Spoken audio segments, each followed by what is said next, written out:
E aí, pessoal, estamos ao vivo. Por favor, quem está presente aqui, se puder dizer se está tudo bem com o som, ficarei perfeitamente grato. Vocês estão me ouvindo bem?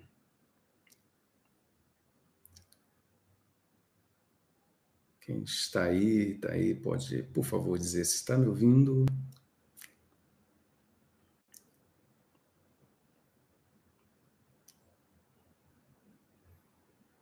Alô, alô, alô, alô.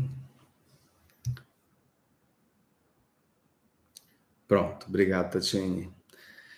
Bom, esta é a segunda vez que eu tento fazer esta live. Eu entrei aqui antes e daí depois de fazer mais ou menos 10 minutos de live, eu percebi que a live estava programada como não listada, né? Era para ser uma live pública e é um motivo muito importante.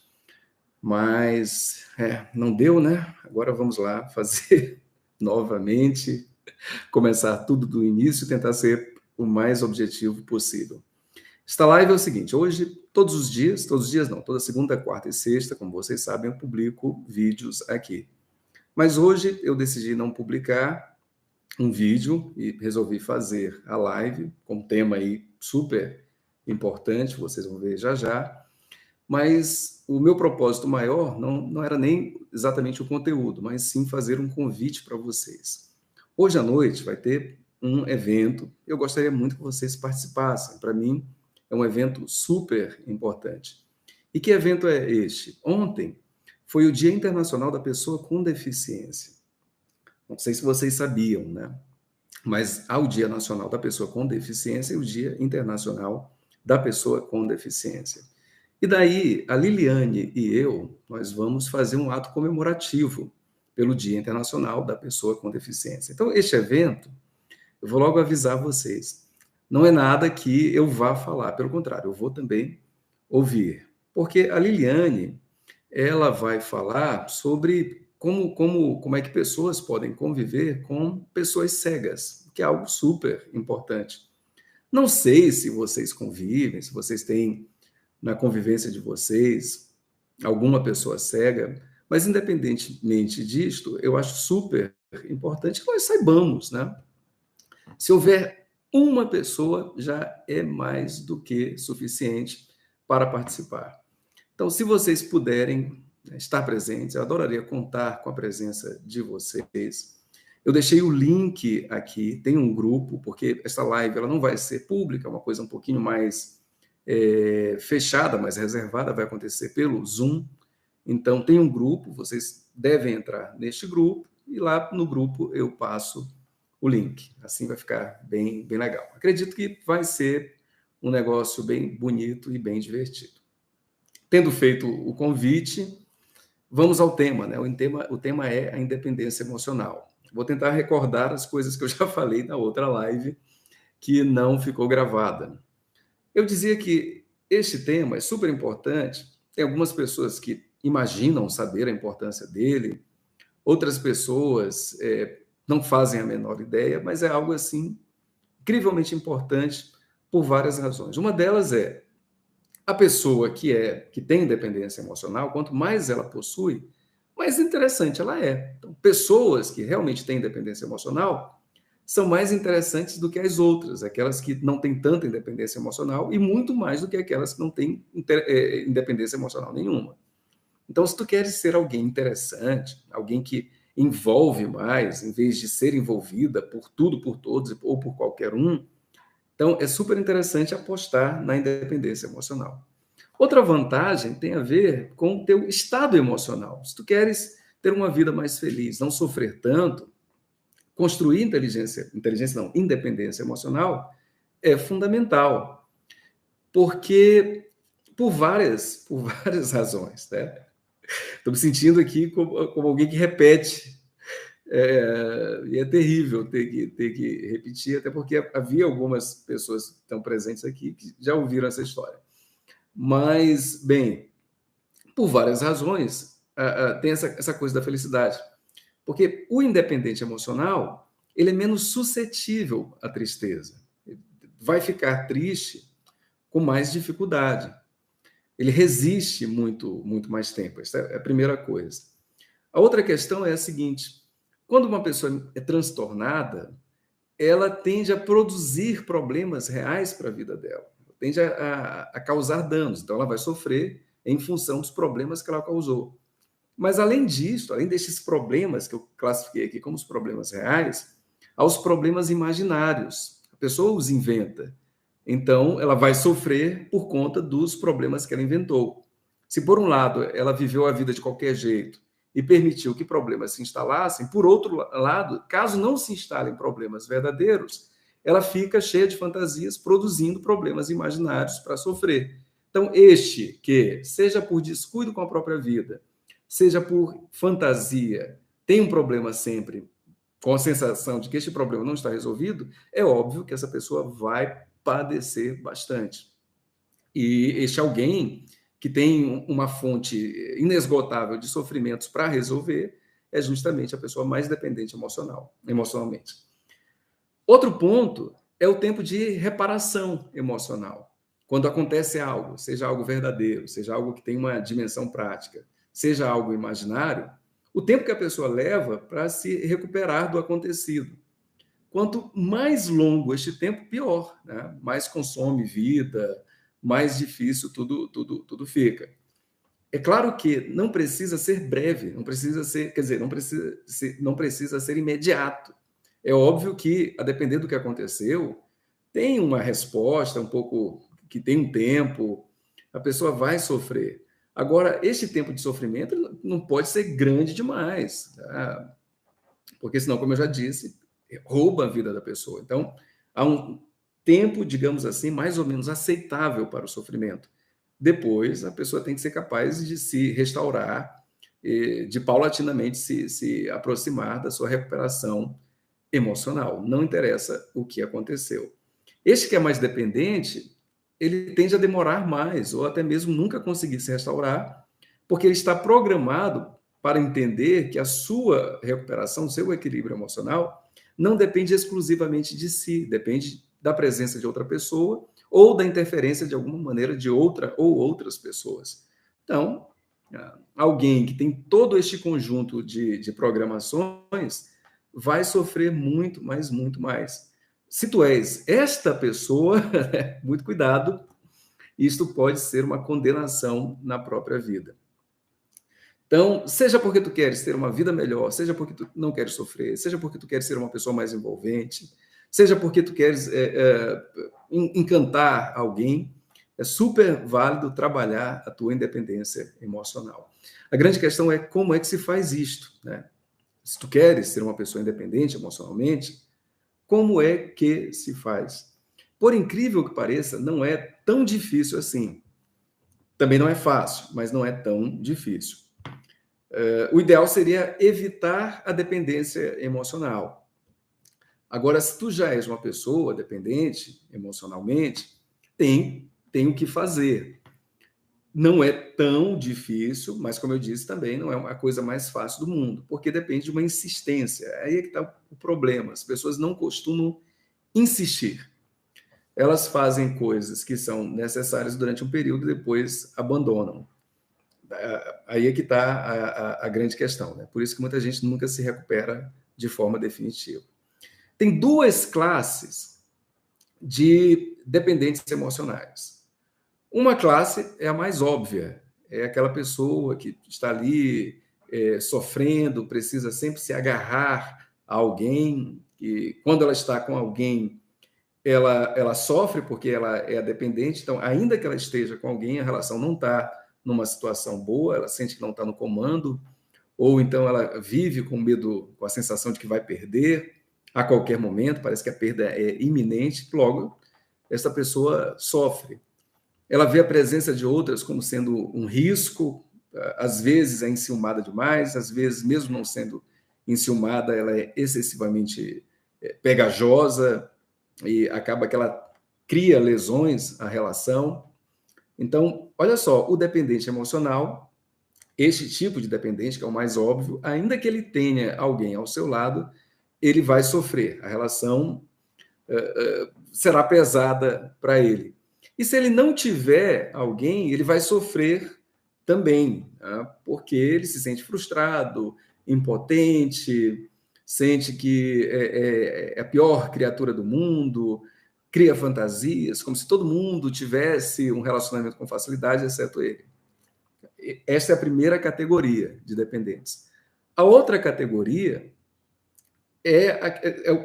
são aquelas pessoas que elas imaginam que não são dependentes emocionais, porque elas são capazes de dizer, de demonstrar que têm uma vida bastante autônoma. Então, são pessoas que dizem, por exemplo, que fazem tudo sozinhas, que vão a lugares sozinhas, que viajam sozinhas, enfim. Como elas sempre estão sozinhas tocando a vida, por que elas presumem que não são independentes? Porque elas concluem que os dependentes são aqueles cuja vida fica paralisada se não estiver ao lado de alguém.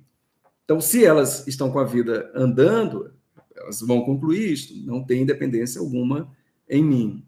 Só que, sim, são pessoas igualmente dependentes.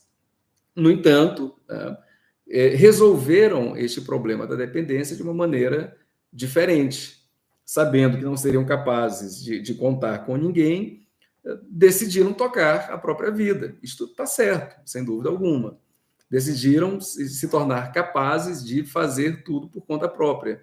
Mas isso daí, é óbvio que tem um pouco de força envolvida, mas tem muito também de desesperança. Elas não acreditavam que iriam conseguir. Nas tentativas que fizeram, caso tenham feito, foram mal sucedidas, porque todo mundo sabe que criar vínculos, para muita gente, não é uma coisa fácil. Tem muito a ver com as habilidades de quem tenta criar vínculos, mas também tem a ver com o outro lado. As pessoas não são receptivas porque estão cheias de problemas, seja problemas assim de ordem emocional, seja problemas de ordem prática. Falta de tempo, coisas para resolver. Então, não é tão fácil assim criar vínculos. Às vezes, uma pessoa chama a outra para sair, por amizade mesmo, e a outra não aceita. Por quê? Porque não pode, porque tem um milhão de coisas para fazer, não consegue se organizar, sente que precisa do tempo para investir em outras coisas, seja porque é fechada, seja porque não teve interesse. Então, é muito comum alguém tentar se aproximar de outras pessoas e ser malfadado em suas tentativas. Se é alguém que tem dependência emocional, vai ficar muito, mas muito assustado com isso. Tentou e não conseguiu, vai decidir, por conseguinte, não tentar mais e cuidar de si de outra forma. Então, este tipo de dependente emocional, ele engana bastante, mas não engana apenas aos outros, ele engana sobretudo a si mesmo. E, neste sentido, acaba tendo um problema maior, porque nunca vai se resolver, né? Aquele que acha que já está resolvido, conclui que não tem o que resolver, logo vai deixar os problemas consigo o tempo inteiro. Então, notem que há duas categorias. Uma é muito mais óbvia de se identificar. A própria pessoa que tem isso, ela tem condições de reconhecer. Algumas dizem, nossa, eu sou muito dependente, esse é meu problema. Outras estão tão mergulhadas na coisa que ela não consegue perceber, mas todo mundo percebe que ela é dependente desta primeira categoria, que é a categoria dos mais óbvios. Já a da segunda categoria, não. Ela consegue falsear a coisa, ter uma cara assim de muita independência e, por conseguinte, esta segunda categoria tem até alguns riscos a mais. Não estou dizendo que uma seja necessariamente pior do que a outra, mas, né, esta segunda categoria pode levar muito tempo para entender que tem dependência e, portanto, nunca se tratar. Mas eu disse que era fácil, né? Até certo ponto, que fique claro. O primeiro ponto, o primeiro passo que tornaria fácil seria o seguinte: é a pessoa reconhecer isto. Então, não interessa a categoria em que ela está incluída, ela precisa reconhecer, e reconhecer corretamente a dimensão da sua dependência emocional. E olha, aqui eu estou dizendo reconhecer. Reconhecer. Reconhecer, essa palavra reconhecer, tem vários sentidos. Um dos sentidos dessa palavra é admitir. Quando eu digo eu reconheço, eu posso usar essa palavra neste sentido. Eu reconheço, eu admito que é isto mesmo. Então, o reconhecimento aqui, que eu emprego neste sentido, no sentido da pessoa admitir. Então, eu vou até mudar a palavra. O primeiro ponto seria admitir. Eu tenho dependência emocional. E admitir, inclusive, que a extensão desta dependência emocional e a causalidade. Como vocês devem imaginar, essa palavra causalidade significa que uma coisa é origem de outra, né? É a causa de outra. Então, é muito comum um dispositivo mental que é um dispositivo de racionalização e projeção. A pessoa tem conflitos, estes conflitos geram danos em sua vida, mas ela projeta a causa, a raiz do problema para coisas exteriores. Então, é como se ela dissesse para si mesma assim: eu não sou culpada, os culpados são as pessoas que são difíceis, são as pessoas que são complicadas, enfim. Tá? Então, estes que usam estas desculpas se atrapalham. As pessoas são complicadas? Sem dúvida alguma, mas é pelo fato das pessoas serem complicadas que a vida dos dependentes está completamente destruída? Provavelmente não. Nós temos que reconhecer que as pessoas são complicadas e reconhecendo isso, né, descobrir os métodos e mecanismos para lidar com as complicações delas, e não simplesmente reconhecer e dizer, pronto, acabou, elas são as responsáveis por todo o sofrimento que pode existir no mundo, inclusive e sobretudo o meu. De maneira alguma, isto vai ajudar. Quando a pessoa fez esta primeira parte, ela admitiu, eu tenho dependência emocional, preciso resolver, e esta dependência emocional destrói a minha vida. Aí, como extensão do reconhecimento, ela vai dizer em que categoria ela se encontra. Ela é a dependente óbvia, que vive atrás de alguém que, mesmo que não esteja com alguém, ela está atrás, ela tem um discurso de quem procura, tem um discurso de quem está à espera, ou ela baixa seus critérios, se mete em qualquer tipo de relação, relações que não funcionam, ou até mesmo ela tem relações que funcionam, mas acaba destruindo por conta da geração de pressões indevidas na relação, enfim, ela está nessa categoria número 1 ou na categoria número 2. A categoria número 2, como eu disse, é aquela, né, dos que parecem independentes, aí ficam fazendo centenas de coisas por conta própria, como se estivessem celebrando a independência, mas, na verdade, aquilo não passa de uma fuga. Que categoria a pessoa se encontra? É super importante definir, porque uma categoria tem que fazer aquilo que a outra categoria faz. Então, para este que sai sozinho, já se tornou facílimo, né? Sair sozinho. Então, o que ele precisa? Ele precisa enfrentar aquilo que é difícil para ele, que é justamente buscar pessoas, tentar interagir com pessoas, ir atrás de pessoas, enfrentar a recusa delas, aquilo que pode ser considerado rejeição, mas, enfim, tomar a iniciativa de buscar relacionamentos. Descobrir dentro de si, eu admito que eu estou na primeira. Ótimo, né? Se tu já sabes, então haverá saída aqui para ti, basta fazer o que é da classe contrária. Então, aquele que tem dificuldade para falar com o outro precisa fazer exatamente isso. Em vez de estabelecer a vida sempre por conta própria, ou no máximo com algumas pessoas, algumas vezes, ele tem que sair deste castelo, porque essa pessoa se encontra encastelada, e deve ir à procura, tomar iniciativas, fazer propostas. Isso é incrivelmente importante.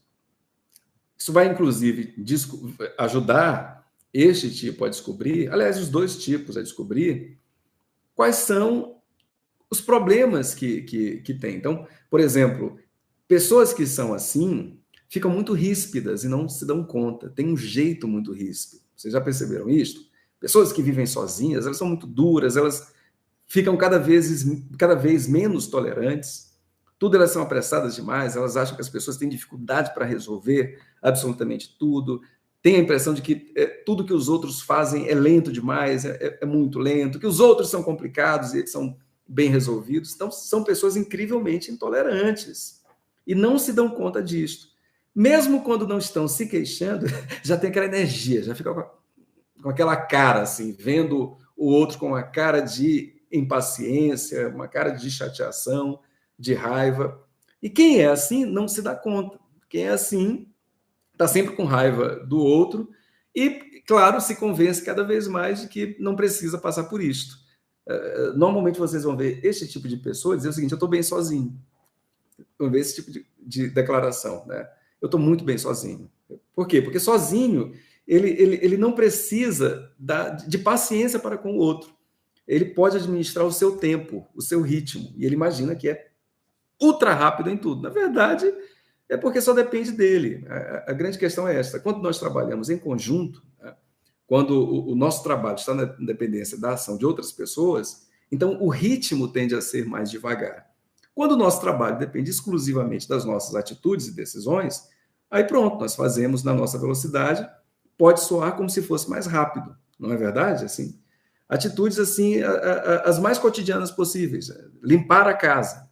Vocês vão ver o seguinte, que toda dona de casa tende toda mulher que quer ser dona de casa mesmo, ou dono de casa, enfim, todos aqueles que cuidam da sua própria casa, tendem a crer que vão cuidar muito melhor do que qualquer pessoa que eles contratarem. A tendência é esta.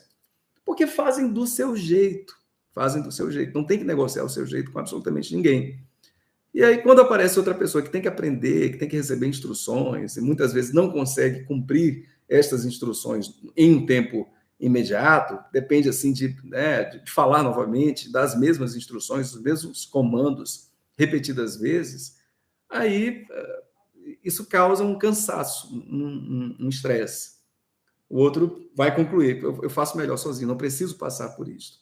Então, esse sentimento de dono de casa é muito comum nessas pessoas. Nós podemos até chamar assim, neurose de dono de casa. O cara vai olhar para o outro e vai sempre achar que o outro não faz bem, que o outro atrapalha, que o outro tem um ritmo muito lento, que o outro complica, que é difícil. E, em função disso tudo, vai concluir: estou melhor sozinho. Se ele concluir que está melhor sozinho, ele vai jogar mais energia mental para ficar cada vez mais sozinho, para se proteger da presença dos outros, para não ter que passar por isso, não ter que conviver com ninguém e muito menos se sujeitar a buscar alguém para conviver com todas essas complicações. Já o outro tipo é diferente, né? O outro tipo, ele não consegue fazer nada sozinho.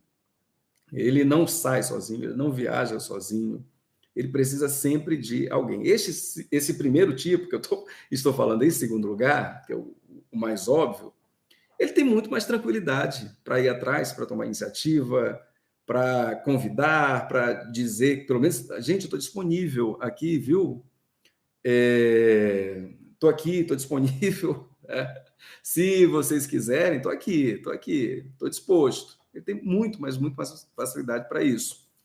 Não tem nenhum, digamos assim, escrúpulo. Tá? Mas este primeiro tipo, que ele precisa justamente do inverso, é da capacidade de fazer tudo ou o máximo possível de coisas por conta própria. Porque ele já se convenceu, ele já disse para si, que para ter uma vida, ele depende da companhia de outras pessoas. Para ter uma vida, ele depende da bondade, da ajuda, da colaboração de outras pessoas. E acaba que, quando não há outras pessoas, ele fica em casa, sozinho, sem fazer nada, não gera uma vida por conta própria. É aqui que eu quero chegar.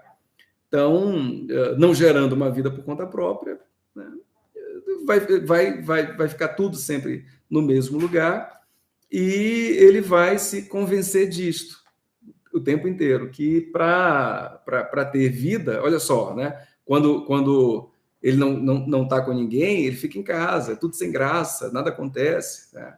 Aí o que ele vai se convencer cada vez mais? Que para alguma coisa relevante, alguma coisa interessante ocorrer, ele precisa de pessoas. Então, no fundo, todas essas questões são uma espécie assim, de diálogo que a pessoa tem consigo mesma.